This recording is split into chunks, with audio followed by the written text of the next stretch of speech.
Welcome to this edition of Access Together. These shows are made possible through the combined efforts of Shelby County Schools and GHS-TV. The shows are hosted by the members of the community and utilize the staff and facilities of Germantown High School. If you would like to watch our live stream or get more information about these shows, log on to our website, ghstv.org. Thank you, and we hope you enjoy the following presentation.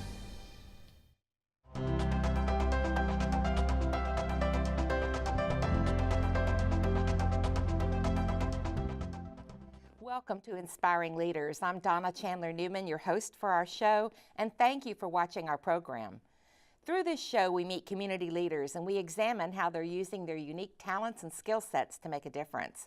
And through our discussions, we hope to inspire others to discover and to share their own leadership abilities for the overall betterment of our community. Now, today's show is about an organization that works to enrich the lives of those among us with intellectual disabilities. What sets them apart is their extraordinary work, of course, and most particularly that they work with all ages in this underserved community. The organization is aptly named the Exceptional Foundation of West Tennessee. I believe you'll enjoy learning about the work they do and how they make such a profound difference in the lives of those they serve. Now, in this first portion of our show, we'll meet Joanne Fusco, Executive Director of the Exceptional Foundation of West Tennessee, along with Eleanor Horton, a parent of one of their clients. And in the second segment of their show, Joanne and I will be joined by Marla Mounts, past Chairman of the Board for the Exceptional Foundation of West Tennessee. Joining us now, Joanne Fusco, the Executive Director of the Exceptional Foundation of West Tennessee, and Eleanor Horton, mom of Harrison Horton, who benefits from the services offered by the Exceptional Foundation. Welcome, ladies. Thank you for having us. I'm so glad you're both here. Thank you so much for being here. Well, Joanne, let's start with you. First of all, tell me a little about your background and how did you become involved with the Exceptional Foundation of West Tennessee? Okay, so I was born in Mobile, Alabama, born and raised. I went to college in Arizona where I studied special education. I met my husband there from Chicago. We moved to Memphis to start the Jenny Craig Weight Loss Company franchise, and I was doing a lot of public speaking and fundraising, president of lots of organizations, and they were looking for someone, and they called, and I had been volunteering there, and I said yes. Well, that's a great story and a wonderful transition into the role that you play. Yes. But this organization didn't start just in Memphis. Tell me about how the organization got started. So there was a family that wanted to help one of our students, one of our participants, find a place to spend their day. And they searched all over the country and they went to Birmingham and found the Exceptional Foundation. And it's pretty much like a national organization that we belong to, or we come under their umbrella. I see, but they don't raise your funds. We'll get to that later, but okay. You don't share any of that, correct? No, everything that we raise and everything that we do is kept right here in Memphis. Right, and they don't share theirs with you either, so no. You have to raise it. Yeah, you eat what you kill, as we used to say in my business. Right, so, exactly. Yeah, exactly. So talk about the mission of the Exceptional Foundation and who you serve. Okay, so our mission is to have social, recreation, and continued educational activities for individuals with intellectual disabilities. We're ages 10 and up. We have a spring, summer, and fall program, and we do all kinds of activities.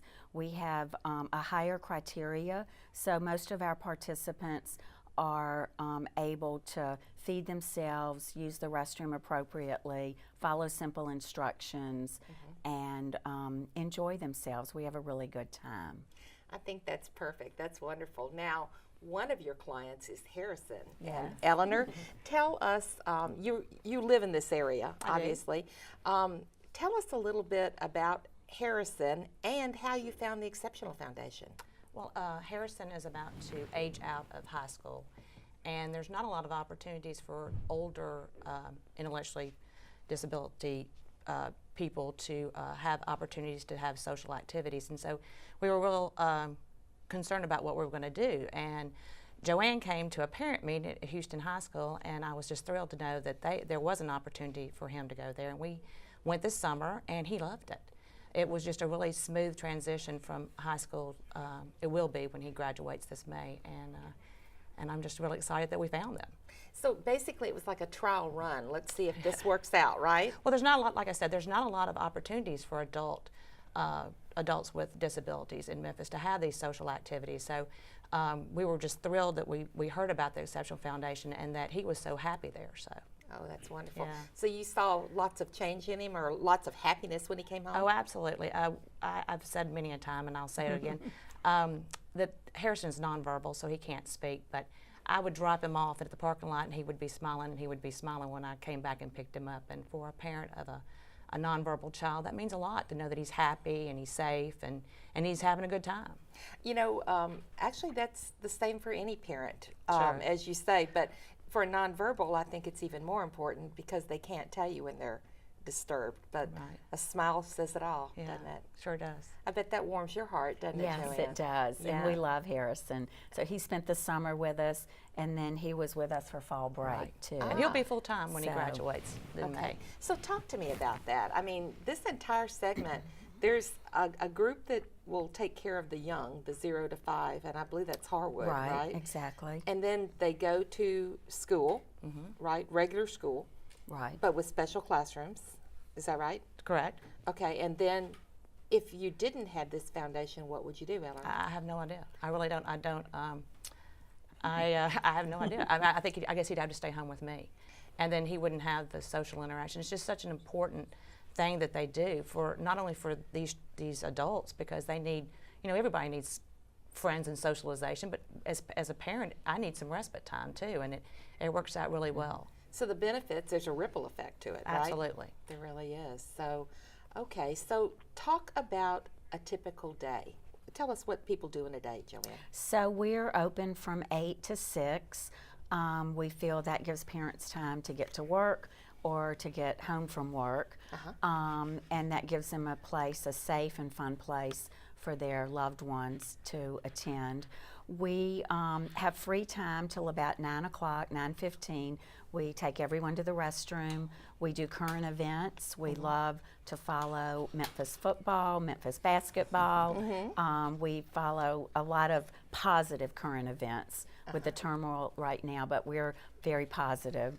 And then we do exercise and stretching, and the participants actually lead that. That's about till 9:45. We take them to the restroom again, and we divide up in groups, and we go on a field trip. So some of those field trips might be to the Dixon for art classes. We do horse therapy at the Lubin Farms. We might go out to lunch. So we're all working on social skills through all of this.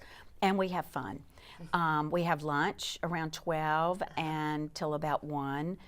We go to the gym twice a week, so we're exercising. We have afternoon activities. We have art, we have music. We've got people that come in that might do from high schools, or Lausanne has been coming, St. Mary's comes, they get volunteer hours. So we might do a dance group or things like that. So we're always having fun. We have snack, we cook a lot. We have a great kitchen, we love to cook, trying to teach healthy habits. Well, so I can see now why Harrison's coming home so happy. Harrison is exhausted. And full. Harrison is exhausted when he gets home, isn't he? He's had a big day. Yeah, I'm sitting here thinking, though, you're exactly right, and I don't know that I had considered that before, what that does for the parent, too, because you have time to run your errands and do what you need to do as well. I know that he's happy and he's safe. So, and the group of people that you serve, you also have a different segment where you do a program called Pride. Right. Tell So me our about Pride Pride. program is our job readiness group. We're not promising jobs, but we're teaching some skills. So we go to Plato's Closet. We help organize the clothes. We tag them. We put them in order. They do the little safety so you can't steal it. It beeps when you go out. I don't know what they call it, but I don't either. we go to Southern Rains and help feed the horses and clean the stalls and keep everything cleaned up. We also have stuffed Bibles that we've given. A gentleman donated, 15,000 Bibles to the prisons, and we helped organize that for him. So we do a lot. Plus they package our dog treats and get them ready to be put in the stores and distributed around town. Which is one of your little fundraisers. That's a little fundraiser that we have, but we love it. They're grain-free peanut butter pumpkin. They're $10 a bag, so you can buy them around town. And on your website. And on our website too. Thank you. I guess when I think that through, there's a lot of things that come from that Pride program. One of them is learning the skills, but also you're teaching them to give back a little bit with the Bible program. Right. So we also have been to MIFA and we've fixed boxes. We do some community service. So a lot of our participants are low income, so they are in need, but we also teach them about giving back. I think it's really important. So do any of them get jobs afterward? We've got a few that work. One of our gals works at Wendy's before she comes in the morning. And trying to think where else. A few of our participants do work, but they really enjoy being with us. I think they don't want to work, and I don't know how their parents feel about that, but we're still looking for some more places to visit. So but you're also teaching different careers, the retail as well as the horses. You're saying there are different things you can do, right? Right, so in that, like at Plato's Closet, they're learning skills like color, they're learning sizes so they know their numbers. We also do some stuff at the West Cancer Center, so we go Christmas caroling there. They actually sell our dog treats there too. Yeah. So. Of course, right? Yes. Eleanor, you've only had the summer and the fall break experience, but that's where Harrison will be going forward. Tell me what your expectations are of the program. Well, I think they've met my expectations. I couldn't be more pleased. Like I said, it was a very smooth transition. I think that they have a lot to offer as he progresses. As he will no longer have that social that he has in high school now, and they meet that for him. By going out into the community and also by the activities that they have at the center. So, I'm just could not be more happy with how he's transitioned. Well, that's perfect. Social skills is a really big part of it. So even if they're not doing anything, they're still socializing. They have friends. They might be looking at magazines just like you and I would. They might be getting their nails done, doing all the things that teenagers like to do. But they're doing it with other people. Right, and that's the important part. Right, and they love our staff. They like to hang out with the staff, too. They do have a fabulous staff. We have wonderful staff. They're loving and caring, and it's definitely in their heart. I would think it is. It really is. How many on your staff? We have about a total of 12, not including the admin. Okay, so, who are basically doing the program. Right. So we have a program director, we've got a financial assistant, and then we've got an admin assistant that really does all my computer stuff and letters that need to be, all the things that I don't know how to do. So. Well, I think that's terrific. I'm looking forward to hearing more about what y'all do. Eleanor, thank you for being with us thanks today. Thanks for having me. And Joanne, will you stay? Yes, absolutely. All right, good. Stay with us a few minutes. We'll be joined by your past chairman. Okay, wonderful. Okay. We're going to pause now for a short break, and when we return, Joanne and I will be joined by Marla Mounts, past chairman of the Board of Directors for EFWTN, the Exceptional Foundation of West Tennessee.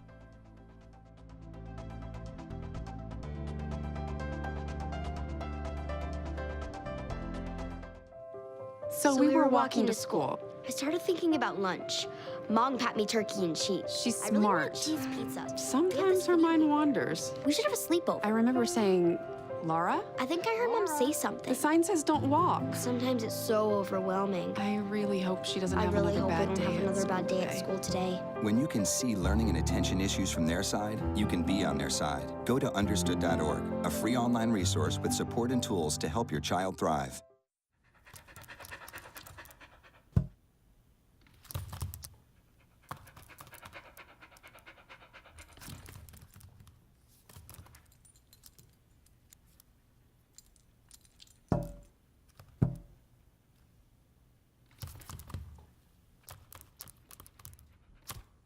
There's a shelter pet who wants to meet you.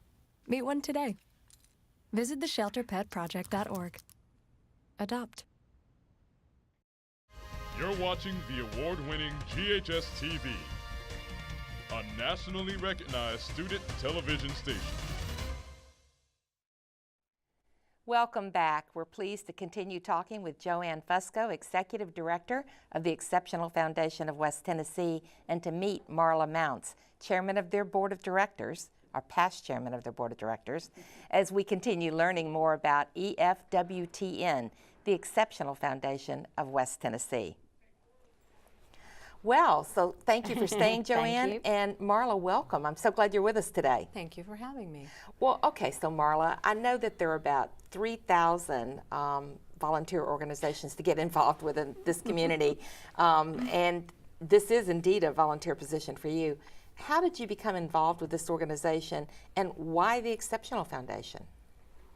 Well, I actually had the opportunity to meet Joanne through another volunteer opportunity when we were looking to bring in pet therapy to the West Cancer Center. And during our getting to know one another, she told me how she was with the Exceptional Foundation, and I was intrigued by that.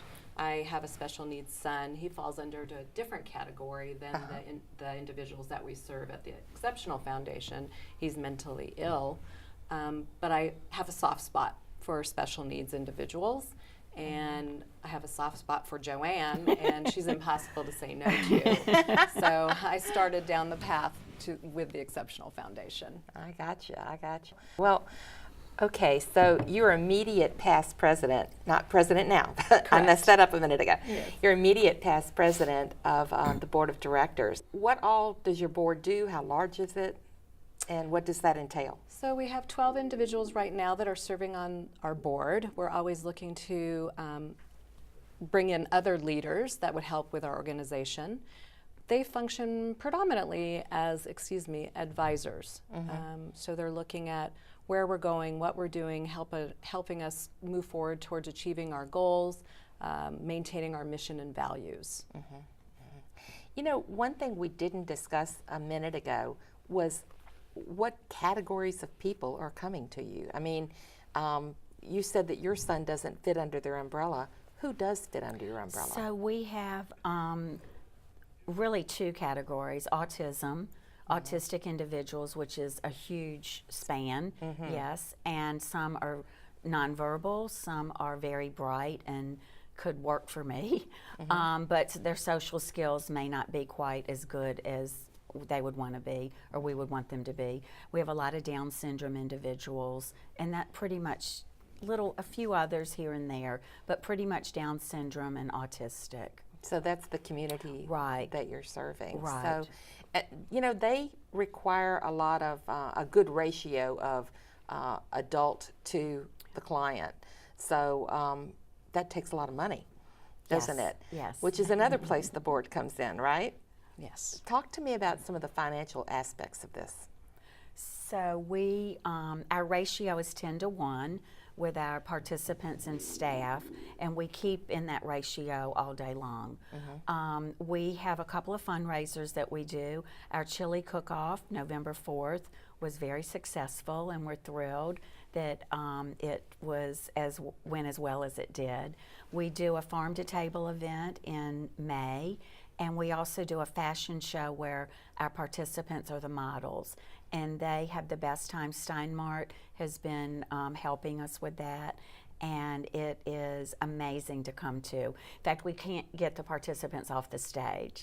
They're walking down, they're modeling, they're posing, and they get a lot of laughs and a lot of clapping and cheering on. A lot of Chris here, a lot of yes, Chris there. Absolutely, very sassy. Yeah, well, you know what? I love that, don't you? It's really a fabulous event, and I hope that everyone will come. We hope to be doing it this year in February. Okay, so that's February. So let's go back a minute. I know that first of all, I know a lot of your money actually comes from individual donors.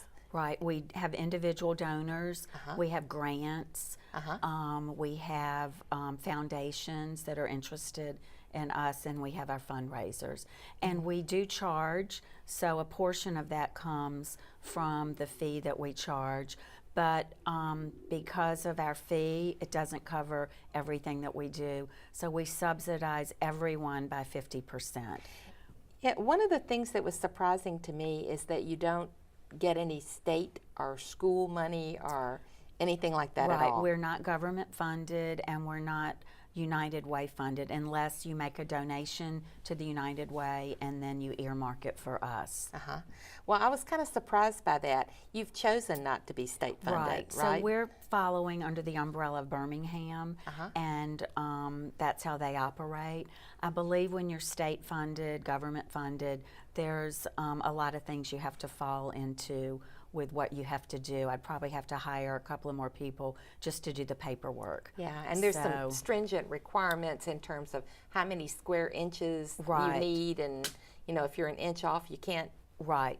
Yeah. So we like how we are. Yeah, I think so too. You're certainly providing quite the service, aren't you? We are, and we love it, and our parents love it, and our staff love it, and the participants, when you walk in, you can't have a bad day because it's just a happy place and it makes your heart feel good. So you'll have to come visit us. I will. Actually, I will. I would like that a Yes. lot. I have not yet, and I will.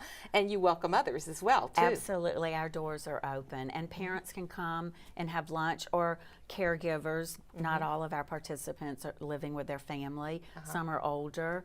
But really, the thing right now is at age 22, our students and participants age out of school, so they don't have anywhere to go, like Harrison, like Eleanor said. So it's a big change for them. Who is your oldest participant? So we just lost one of our favorite oldest guys, Thomas Robinson. Had Down syndrome, and he was 54. He just passed away a few weeks ago, and we were at his funeral. Actually, spoke at his funeral, and it was very difficult. It was a hard time for us. I've known him for the 6 years I've been there. He's been there. And probably for his friends as well, because of the social aspect. Yes, very much so. Yeah. So your youngest there is how old? So we have some 10-year-olds, 10 and up. They come after school, where we pick up. We carpool at a few places. Madonna, we come here and pick up. So at Germantown High School, and Avon Lennox. And then we also have a summer program. So that's when we have the majority of our junior high and high school kids. Who come to help then for their... Right, so they're looking, their parents are looking, or caregivers are looking for a place for them for the summer, and that's an 8-week program. I see. Well, Eleanor, I've got to ask you this. You expressed to me about this being such an underserved community. Why do you think it's so underserved? Well, I think part of it is people that they're not aware that this resource exists for them, and it's important that we get the word out and let people know that something is available to those individuals that are aging out of the school program. Well, I must tell you that I wasn't even aware of the need for that. It never crossed my mind. So, anyhow, I'm glad to see that there is a place for and them. for adults also. So they've been sitting at home. Like, we'll get calls from people that, I didn't even know you were there. And I go, well, come on over and we'll show you around. And they are touched that their loved ones or children can come to us at any time, in their life. Yeah, and I'm thinking, though, as I think through what they need and what the needs are, I can't help but think about the amount of funds that you must raise. Now, don't tell me exact numbers, though anybody can look them up. But your biggest fundraiser is the chili cook-off that you just had that was highly successful, thank heavens, right? Right, yes. Tell me about the farm-to-table event, because wasn't that new last year? Yes, last year it was our inaugural event, and it was wildly successful. We were thrilled. We had earmarked for 100, and we were, I think, close to 170. Yes. Yeah. Wow. So almost double what you anticipated. Yes. And so our hope is this year, it'll be again in May. We're looking at Mother's Day weekend for that. And we're going to add some other bells and whistles that we think will be really attractive, particularly to young professionals. We want to try to get them involved in this cause and engage them and let them see what's going on, because they're also out as we all are, out in the community. But it's another way to get the word out to a different segment of individuals that we may not have touched upon doing the chili cook-off or the fashion show. It's just another way to touch another population so that they can help increase awareness within the community. And you've been intent on getting people on your board that are also from that millennial group, right? Correct. Right. Yeah, Yes, and I yes. think that is very wise, by the way. I mean, there are many Thank you. organizations who don't seek that segment, and they need, that segment of our society needs to be enticed to Right. to get involved. So good for y'all. Thank you. That's a really good Yeah. one. So let's talk about wish list. If if you were indeed Marla, Miss Universe, besides world peace, what would you like your organization to have? I would like for us to grow exponentially, because I do believe that there is a huge segment of the population that is untapped and that they could come to us.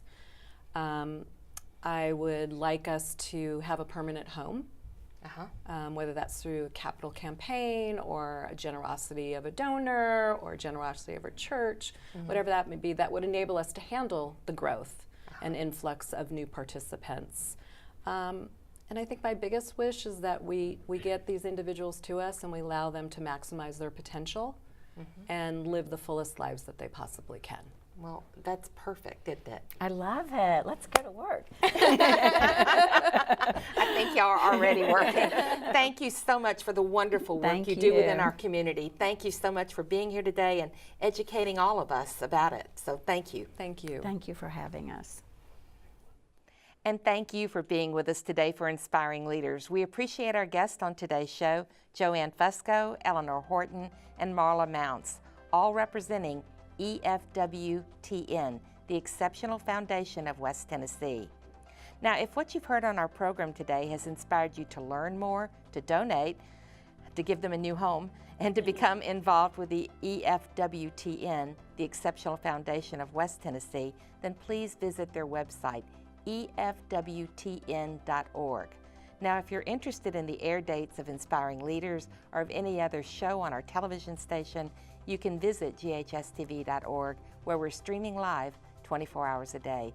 You can keep up with GHS-TV by visiting our website. We hope you'll like us on Facebook and follow us on Twitter, Instagram, and YouTube. Thank you again for joining us, and be sure and watch our show, Inspiring Leaders, again next month.